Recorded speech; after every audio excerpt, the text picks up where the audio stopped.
My name is Chloe, and this is the story of how my life turned upside down, not once, but twice.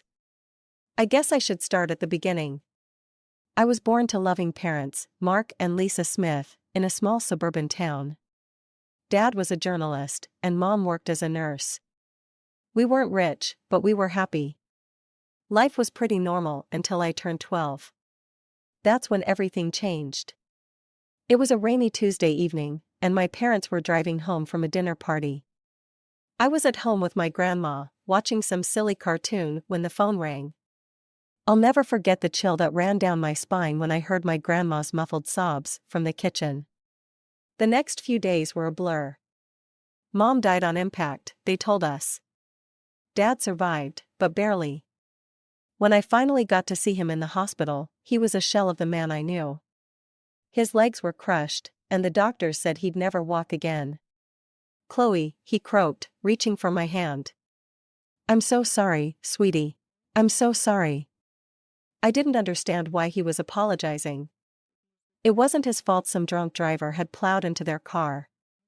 But as I grew older, I realized he was sorry for what our lives had become, for the struggles we'd face, for the mother I'd lost, for the father he thought he could no longer be.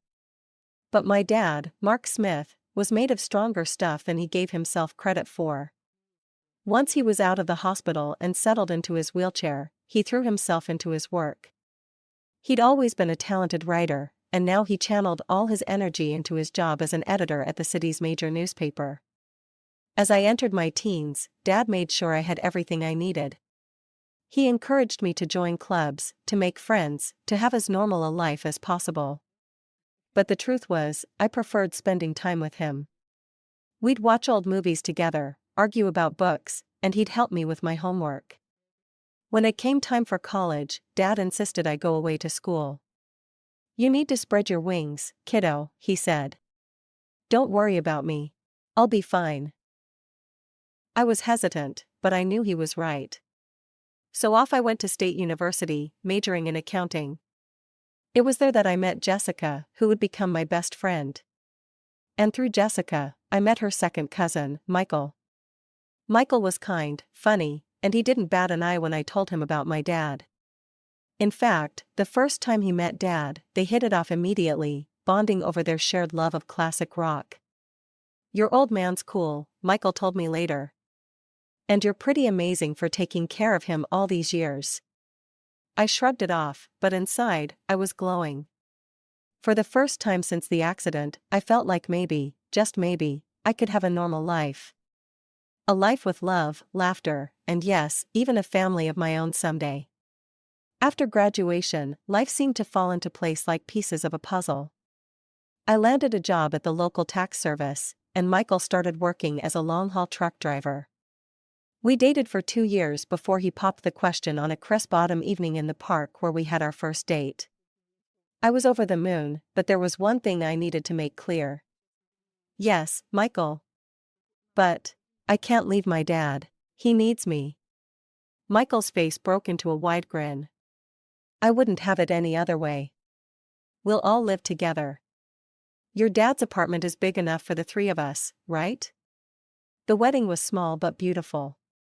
Dad insisted on wheeling himself down the aisle to give me away. There wasn't a dry eye in the house. As I stood there, hand in hand with Michael, I felt like I was living a fairy tale. But every fairy tale has its villains, and mine came in the form of my mother-in-law, Karen, and sister-in-law, Emily. From the moment I met them, I could tell they didn't approve of me.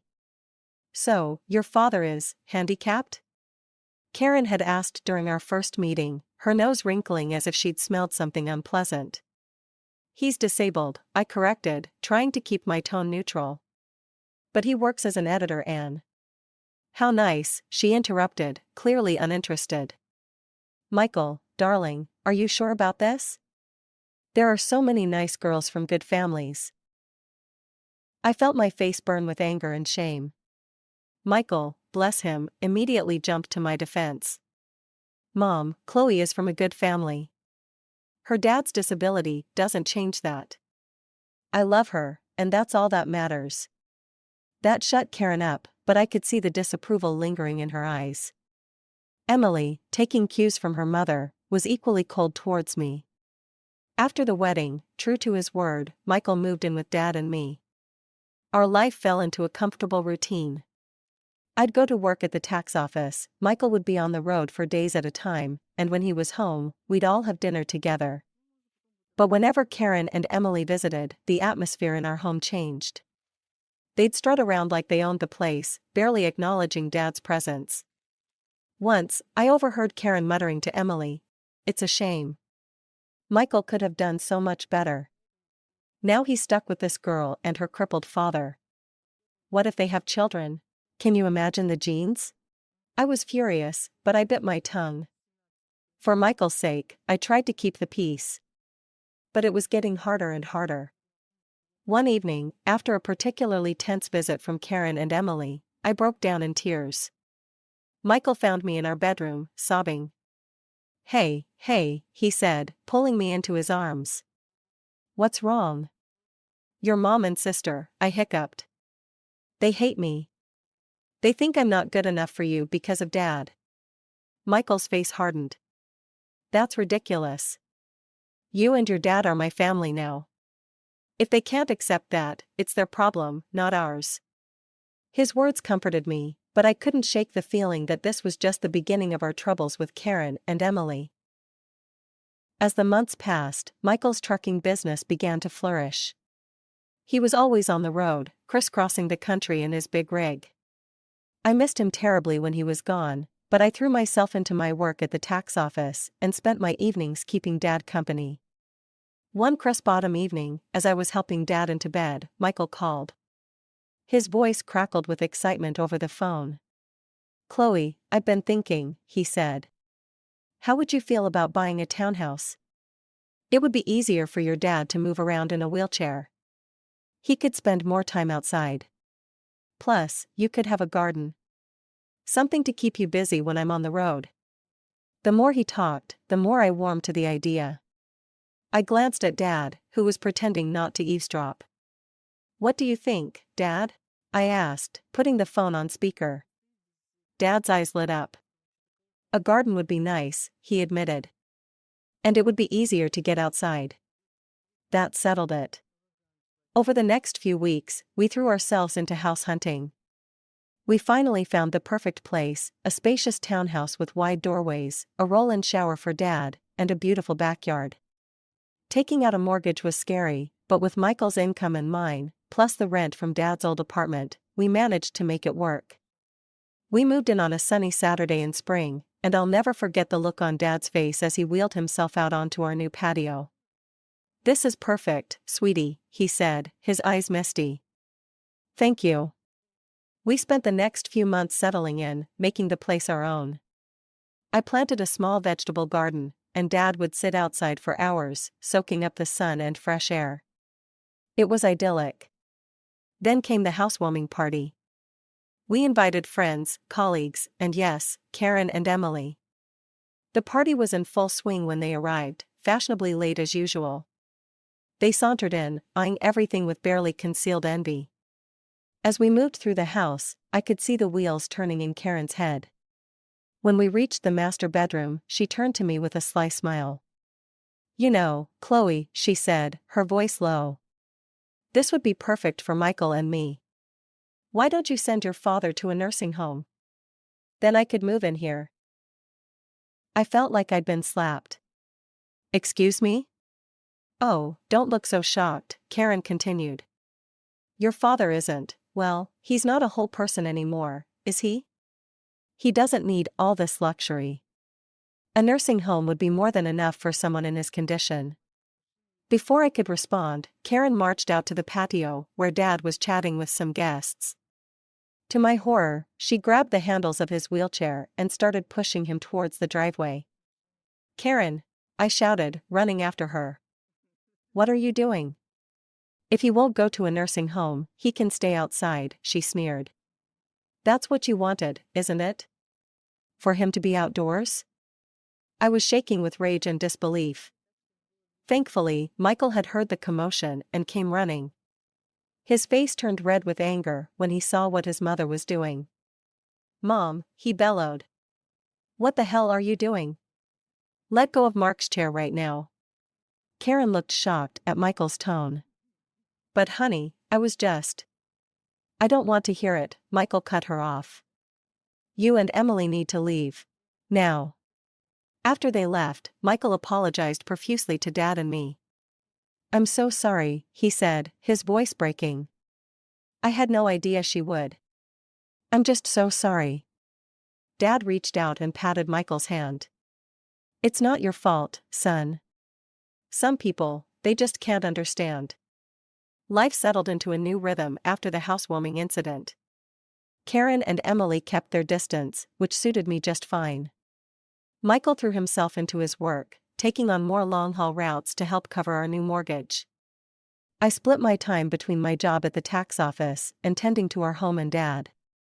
2 years passed in the blink of an eye. Our life fell into a comfortable routine.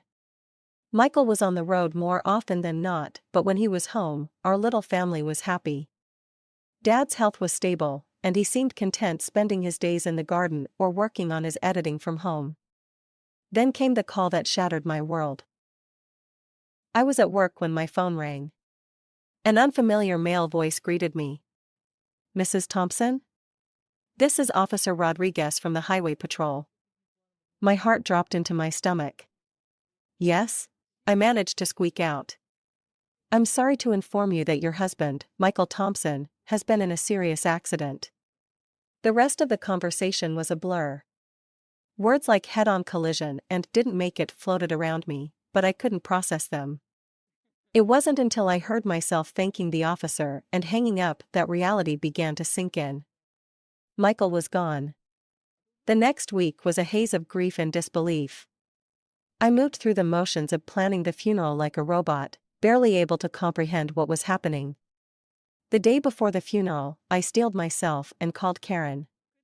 I thought she deserved to hear about her son's death from me, not from some impersonal newspaper obituary. Hello? Karen's sharp voice answered. Karen, it's Chloe, I said, my voice trembling. It's about Michael. He's gone.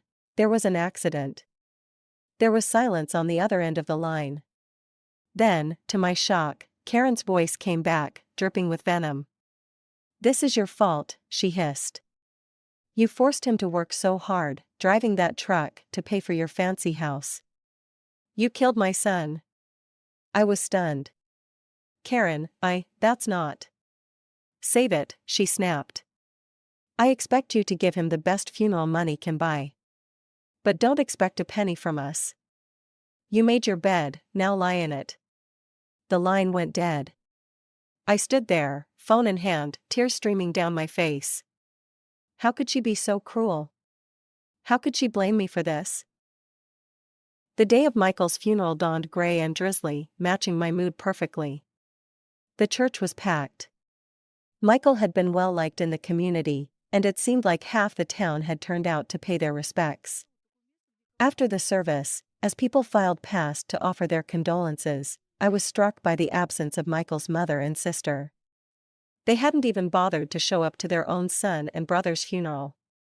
Dad reached out and squeezed my hand. Their loss, sweetie. We're family, and we'll get through this together. As we pulled into our driveway, something seemed off. The lights were on in the house, which was strange, because I was sure I'd turned everything off before we left. Did you leave any lights on, Dad? I asked, frowning. He shook his head. No, I don't think so. As we got closer, I could see movement inside the house. My heart started racing. Were we being robbed? On the day of Michael's funeral, no less? I helped Dad out of the car and into his wheelchair, my mind racing. Should I call the police? But as we approached the front door, I heard familiar voices inside. My blood ran cold as I recognized them. I pushed open the door to find Karen and Emily in our living room, surrounded by boxes and pieces of furniture. What the hell is going on here? I demanded, my grief momentarily forgotten in the face of this outrageous intrusion. Karen turned to me, her face a mask of false sympathy. Oh, Chloe, dear. We're just helping you pack up. After all, you can't possibly afford to keep this place now that Michael's gone. I was speechless. Emily chimed in, her voice sickeningly sweet. Don't worry, you can go back to your father's apartment. It's cozy. I could feel the rage building inside me. Get out, I said, my voice low and dangerous. Get out of my house right now. Karen had the audacity to look offended. This house belongs to us now.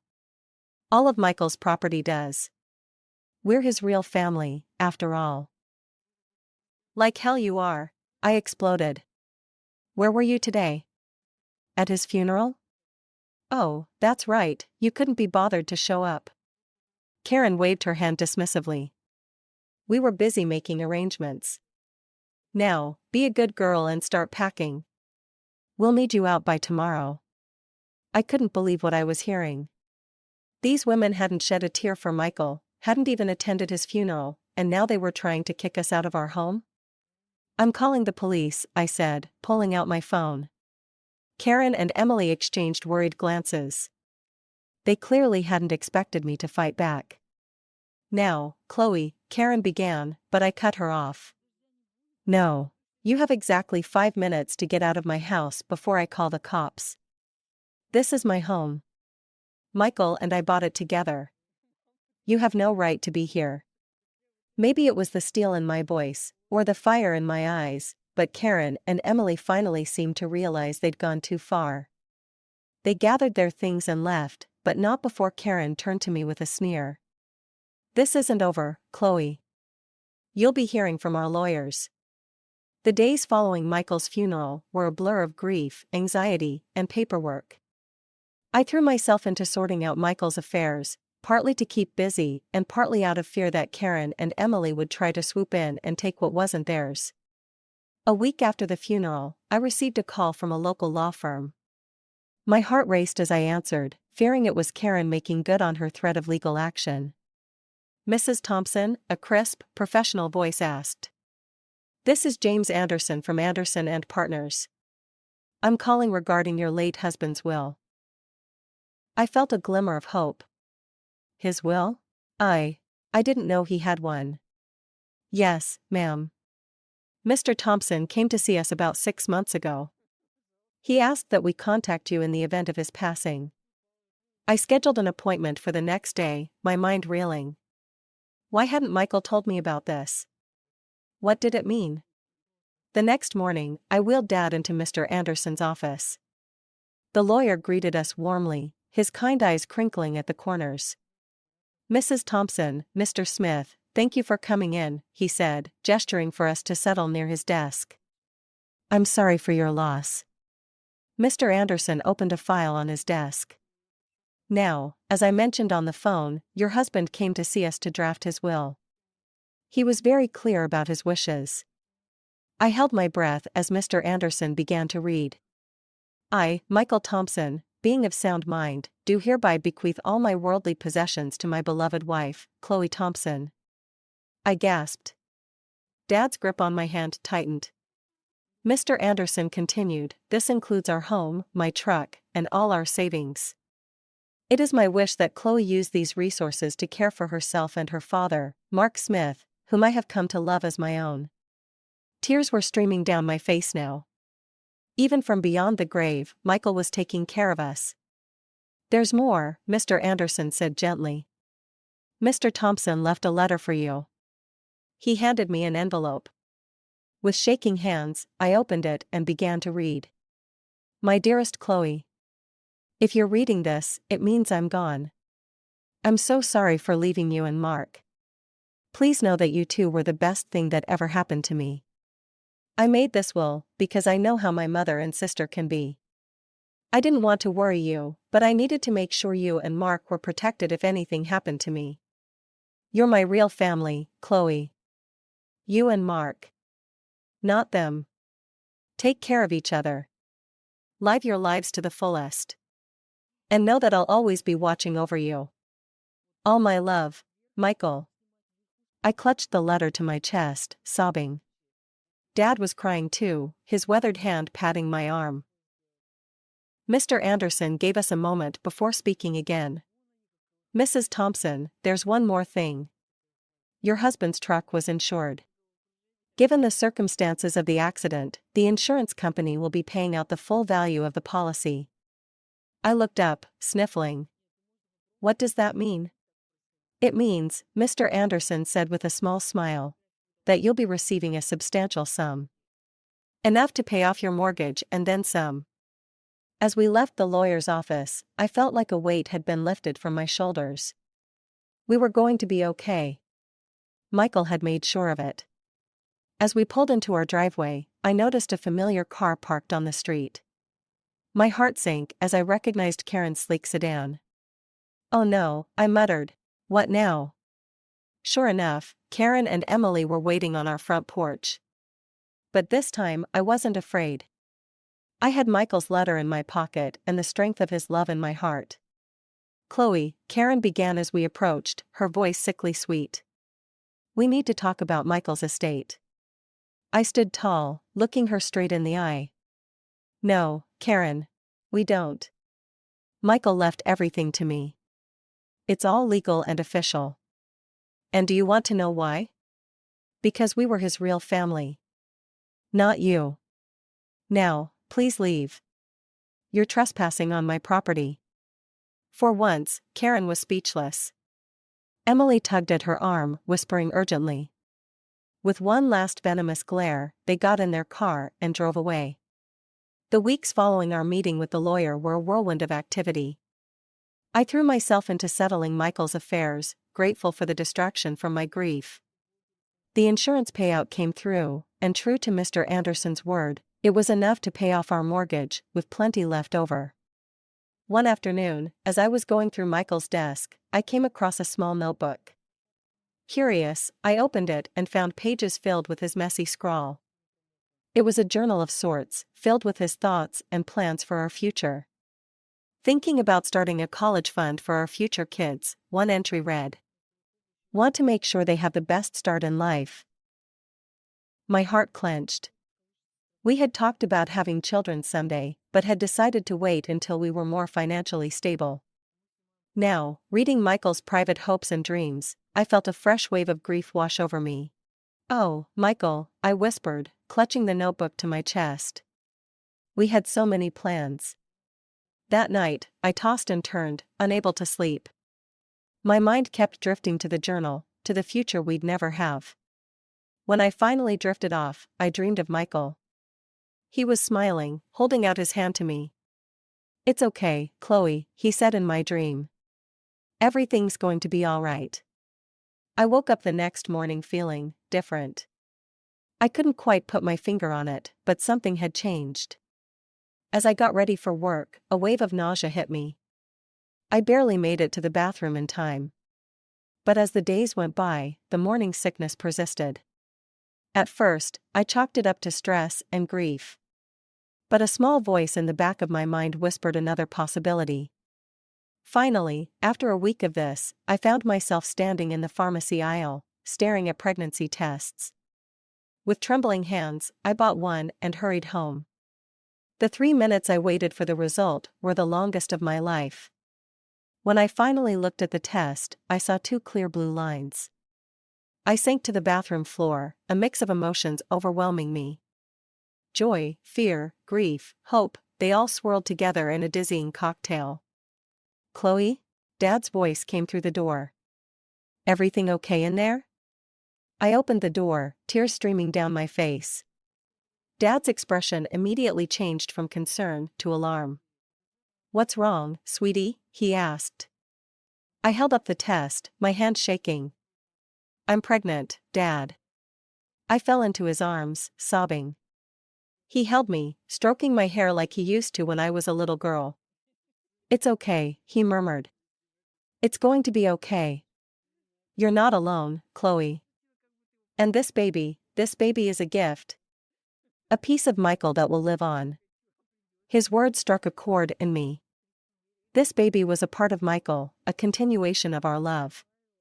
Suddenly, the fear began to recede, replaced by a fierce determination.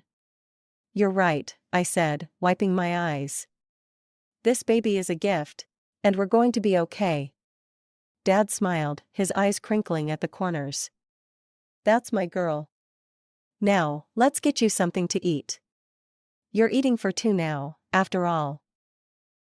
As we made our way to the kitchen, I felt a sense of hope blooming in my chest. Yes, the road ahead would be challenging. But with my father by my side and Michael's child growing inside me, I knew we could face anything. As my belly grew with our child, I found strength I never knew I had. Dad was my rock, always there with a kind word or a helping hand. We settled into a new routine, just the two of us, eagerly anticipating the arrival of the newest member of our little family. One sunny afternoon, as I was tending to the garden Dad and I had planted together, I heard a car pull up. My heart sank as I recognized Karen's sedan. What could they possibly want now? I made my way to the front of the house, one hand instinctively cradling my swollen belly. Karen and Emily stood on our porch, looking uncomfortable and slightly desperate. "Chloe," Karen began, her voice lacking its usual sharpness. We need to talk to you." I raised an eyebrow but said nothing, waiting for her to continue. Emily chimed in, her eyes darting around nervously. "We've hit some hard times. We were wondering if we could stay in your father's old apartment. Just until we get back on our feet." I couldn't believe what I was hearing. After everything they'd put us through, they had the audacity to ask for more? "I'm sorry," I said, my voice firm but calm. "That's not possible. I don't want to communicate with you anymore." Karen's eyes narrowed as they fell on my pregnant belly. Her face contorted with a mix of shock and disgust. You're pregnant?" she spat. "Already? You little prostitute. I can't believe you've already found a new man. Michael's body isn't even cold in the ground." I felt a surge of anger, but I pushed it down. I didn't make excuses and say that it was Michael's child. I didn't want my baby to have such a grandmother and aunt. Instead, I smiled, a small, secretive smile that seemed to unnerve Karen even more. "My personal life is none of your concern," I said calmly. "Now, I think it's time for you to leave." Karen looked like she wanted to say more, but something in my expression must have stopped her. She turned on her heel, grabbing Emily's arm. I watched as they drove away, feeling a sense of peace wash over me. I had stood my ground, protected my family, and maintained my dignity. Michael would have been proud.